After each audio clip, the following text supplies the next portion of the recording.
Hello, space enthusiasts! Welcome back to our channel where we explore the mysteries of the universe. After introducing Jupiter's and the solar system's largest moon, Ganymede, today, we're diving into one of the most intriguing moons in our solar system, another Jovian moon, Europa. Buckle up, because we're about to take a trip 390 million miles away from Earth to explore this icy world and find out why scientists are so excited about it. Europa was named after a Phoenician noblewoman in Greek mythology, who was courted by Zeus, the Greek counterpart to Jupiter. The moon was discovered on January 8, 1610, by the famous Italian astronomer Galileo Galilei.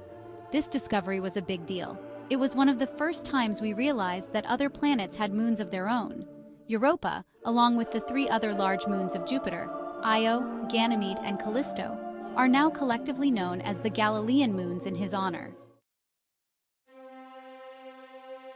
Europa is about the size of our own moon, but that's where the similarities end. What makes Europa so fascinating is its structure. The surface of Europa is made up of a thick layer of ice, which is crisscrossed with cracks and streaks that make it look like a giant marble. Beneath this icy crust, scientists believe there is a vast ocean of liquid water, more than twice the volume of all Earth's oceans combined. This ocean is kept from freezing solid by the gravitational pull from Jupiter. This pull causes Europa to flex and generate heat through a process called tidal heating. This heat keeps the water in a liquid state beneath the ice, despite the freezing temperatures on the surface.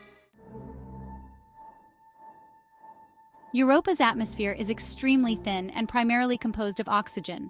But don't get too excited. It's not the kind of oxygen we can breathe. The atmosphere is formed from the interaction of solar radiation and Jupiter's magnetosphere with the icy surface, which causes water molecules to break apart into oxygen and hydrogen. The hydrogen escapes into space, leaving behind the oxygen.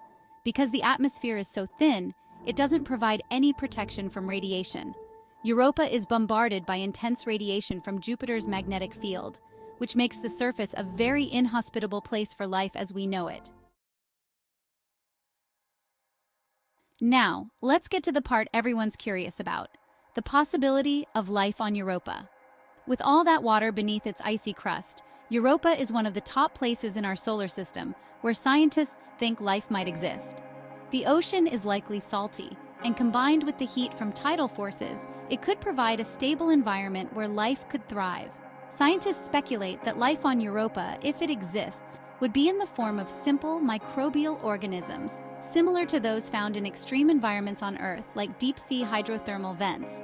These organisms would rely on chemosynthesis, using chemical energy rather than sunlight for survival. NASA's upcoming Europa Clipper mission, set to launch in the early 2030s, will give us a closer look at this mysterious moon. The mission aims to conduct detailed reconnaissance of Europa's ice shell and subsurface ocean, searching for signs of life and better understanding the moon's habitability. So, could there really be life swimming beneath the icy surface of Europa? We may not know for sure just yet, but the clues are tantalizing. As always, the universe continues to surprise and inspire us. Thanks for watching. If you enjoyed this deep dive into Europa, don't forget to like, subscribe, and hit that notification bell so you never miss an episode. Let us know in the comments what other cosmic mysteries you'd like us to explore next.